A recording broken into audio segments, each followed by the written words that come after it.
Alyssa, how do I know if my book actually has potential to be traditionally published? Is it worth trying to get a literary agent or publisher, or should I just give up now and work on something else? I totally understand why so many authors are asking this. After all, you've poured your heart and soul into writing your book, but then you read online about how difficult it is to get traditionally published, so now you worry that it's just going to be a big waste of your time and energy to pursue traditional publishing.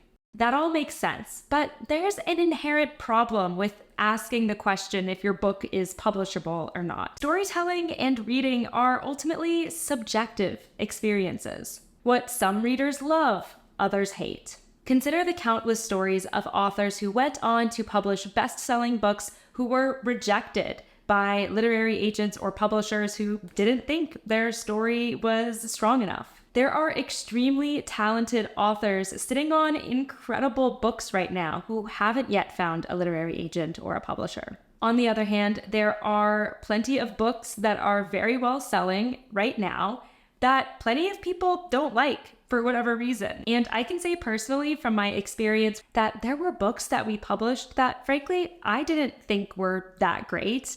And there were books that I thought were incredible that we didn't publish. So considering all of this, do you see why it's ultimately impossible to give a straightforward answer to the question of whether your book is publishable or not? That's why I personally never tell an author that their book is unpublishable. Plus, as a developmental editor, I understand that even if the story isn't necessarily ready right now, that doesn't mean it can never be published down the line, especially if the author goes through revisions and makes the story even stronger. I know it can be incredibly frustrating to not know if your book is ready or will ever be ready to be traditionally published. Trust me, I wish there were a straightforward answer to all of this. It would make it so much easier. But art is not straightforward, and that's what makes it so beautiful and powerful.